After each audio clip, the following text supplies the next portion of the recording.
Hi guys, welcome to Sarita Kumari YouTube channel. जैसा कि हमने इस चैनल के माध्यम से इकोनॉमिक्स से रिलेटेड एक सीरीज चलाई हुई है। अगर आप लोगों को पसंद आए तो please like share and subscribe करके बेल आइकन प्रेस कर दीजिएगा। इससे भी पहले मैंने इकोनॉमिक्स से रिलेटेड बहुत सारी वीडियोज अपलोड करी हुई है। अगर आप लोगों ने नहीं देखी है तो डिस्क्रिप्शन में उनका लिंक है। प्लीज़ लाइक शेयर सब्सक्राइब और कमेंट कर दीजिएगा। Thank you. आज का हमारा टॉपिक है मार्क का नियम, लॉ ऑफ डिमांड। कल हमने देखा था कि डिमांड होती क्या है और उसके टाइप्स कौन कौन से हैं। आज हम देखेंगे लॉ ऑफ डिमांड, यानी कि जो लॉ ऑफ डिमांड होते हैं उसमें किसी वस्तु की कीमत तथा उसके मांग के बीच विपरीत संबंध पाया जाता है। कहने का मतलब ये हुआ कि किसी वस्तु की कीमत उसकी मांग का फलन होती है। फॉर एग्जाम्पल, जैसे किसी वस्तु की कीमत में कमी होती है तो उसकी मांग में क्या हो जाती है, वृद्धि होती है। देन इसके अपोजिट, यदि किसी वस्तु की कीमत में वृद्धि होती है तो उसकी मांग में क्या हो जाएगी, कमी हो जाएगी। यही क्या कहलाता है, लॉ ऑफ डिमांड, यानी कि मांग का नियम कहलाता है। अब हम इसको एक डेफिनेशन के थ्रू समझेंगे। प्रोफेसर मार्शल हैं, उन्होंने इसके संदर्भ में एक डेफिनेशन दी है। उन्होंने कहा है कि मार्क के नियम का सामान्य कथन ये है कि वस्तुओं की अधिक मात्रा की बिक्री के लिए उसके मूल्य में कमी होनी चाहिए ताकि उस वस्तु के क्रेता अधिक हो सके। दूसरे शब्दों में, मूल्य गिरने से मांग बढ़ती है और मूल्य बढ़ने से मांग घटती है। जो प्रोफेसर मार्शल हैं वो कहते हैं कि यदि किसी वस्तु के मांग में वृद्धि करनी है तो उसके मूल्य में हमें क्या करनी होगी, कमी करनी होगी, जिससे क्या होगी, किसी वस्तु की डिमांड बढ़ेगी। अब देखते हैं मांग के नियम की मान्यताएं, क्या क्या इसकी मान्यताएं हैं उसको हम देखते हैं। ठीक, सबसे पहले तो इसकी जो मान्यता होती है वो होती है कि उपभोक्ता की आय में किसी प्रकार का परिवर्तन नहीं होना चाहिए। यदि किसी व्यक्ति की आय में परिवर्तन हो गया तो कम या ज़्यादा हो गया, अगर अधिक हुआ तो अधिक कॉस्टली वस्तु खरीदेगी, अगर कम हुआ तो किसी वस्तु का उपभोग नहीं कर सकती है। दूसरा, उपभोक्ता के स्वभाव तथा रुचि में भी परिवर्तन नहीं होना चाहिए। यदि किसी वस्तु की खरीदने की इच्छा खत्म हो जाए तो उस वस्तु को हम परचेज नहीं कर सकते। तीसरा, अन्य संबंधित वस्तुओं की कीमतों में भी किसी प्रकार का परिवर्तन नहीं होना चाहिए, अर्थात ये सब समान रहने चाहिए। कहने का मतलब ये हुआ, जैसे कि एक वस्तु, जो दोनों वस्तु मिलती जुलती हैं, उसमें से किसी दूसरे वस्तु का मूल्य कम हो गया तो व्यक्ति क्या करेगा, जो सस्ती वस्तु है उसको ही खरीदने का प्रयत्न करेगा। नेक्स्ट है, वस्तु को क्रय करते समय उस वस्तु की स्थानापन्न वस्तु को ध्यान में नहीं रखा जाता है। यानी कि कहने का मतलब ये है, जो अगर हम किसी वस्तु का क्रय कर रहे हैं तो उसकी जगह जो प्रतिस्थापन वस्तुएं होती हैं उनका मूल्य क्या है, कम है, तो हम क्या करेंगे, दूसरी वस्तु को खरीदने की कोशिश करेंगे, बट ऐसा नहीं होना चाहिए।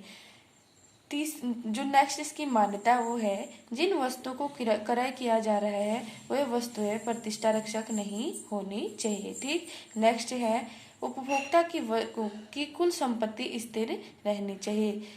नेक्स्ट है, जनसंख्या में परिवर्तन नहीं होना चाहिए। ये तो थी हमारी मार्क के नियम की मान्यता, यानी कि फिर अब हम देखते हैं जो मार्क का नियम है, मार्क का नियम लागू क्यों होते हैं। और कभी कभी हमारा ये क्वेश्चन पूछा जाता है कि जो मार्क का नियम होता है उसमें मार्ग वक्र नीचे की ओर क्यों झुका होता है। अब हम इसको देखते हैं, जो इस चित्र के माध्यम से हम इसको देखने की कोशिश करेंगे। ठीक, ये तो है हमारा एक्स एक्सेस। ठीक, ये क्या है हमारा एक्स एक्सेस, ये क्या हो गया हमारा वाई एक्सेस, ये हो गया हमारा मार्ग वक्र रेखा, डिमांड रेखा कह सकते हैं। ये हो गया हमारा एक्स वस्तु की मात्रा, एक्स वस्तु की कीमत। ठीक, अब हम इसको थोड़ा सा एक्सप्लेन करेंगे। जो ये मार्ग वक्र है ये ऊपर से दाईं ओर झुकता हुआ है, अर्थात ये क्या है, ऋणात्मक होता है। ऋणात्मक ढाल प्रदर्शित चरों अर्थात कीमत तथा मांग के विपरीत संबंध को प्रकट कर रहा है। जो अगर किसी वक्र का ढाल क्या होता है, ऋणात्मक होता है, तो वो क्या करते हैं, मांग और कीमत के बीच विपरीत संबंध को प्रकट करता है। इस चित्र में जब x वस्तु की कीमत, ये क्या है, x वस्तु की कीमत OP, ठीक, OP यहाँ पे हमारा ये क्या हो जाता है, OP। x वस्तु की कीमत OP है तो उसकी मांग कितनी हो रही है, ON। यदि x वस्तु की मांग OP है तो इसकी जो डिमांड है वो कितनी हो जा रही है, ON हो जा रही है, ठीक। फिर हम देखते हैं, लेकिन जब कीमत घटकर OP1 होती है तो उसकी मांग बढ़कर ON1 हो जाती है। यदि कीमत में थोड़ा सा भी कमी होती है, OP1 होती है, तो उसकी मांग कितनी बढ़ जाती है, ON1, ठीक। इसमें क्या हो जाती है, वृद्धि हो सकती है। अर्थात यदि कीमत OP1 है तो मांग ON1 है, लेकिन कीमत के बढ़कर OP हो जाने से मांग घटकर ON रह जाती है। अब हम ये देखते हैं कि ये सब होता क्यों है। यदि वस्तु की मांग में कमी होती है तो उसकी वस्तु की कीमत में कमी होती है तो उसकी मांग में वृद्धि क्यों होती है, ठीक।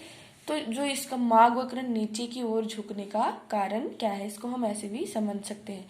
सबसे पहले इसका जो कारण है वो है सीमांत उपयोगिता ह्रास नियम लागू होना।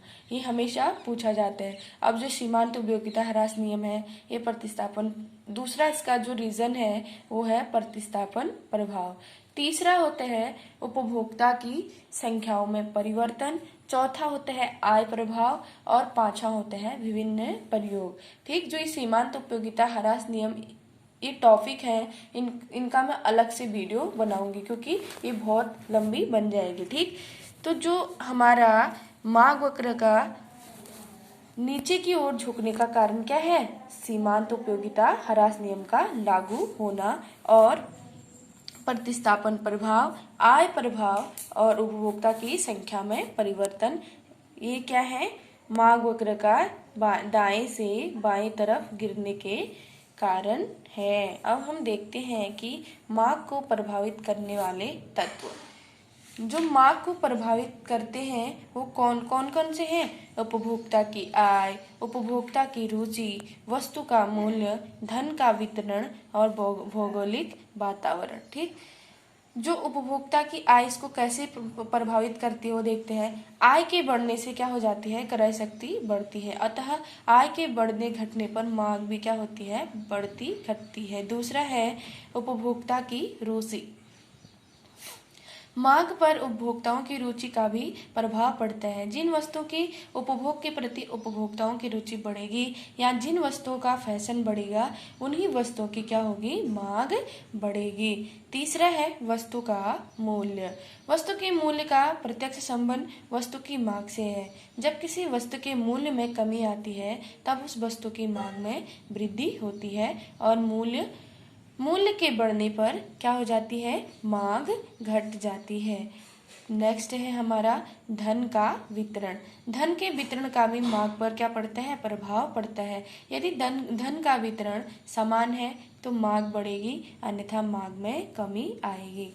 लास्ट इसका जो पॉइंट है वो है भौगोलिक वातावरण, ठीक।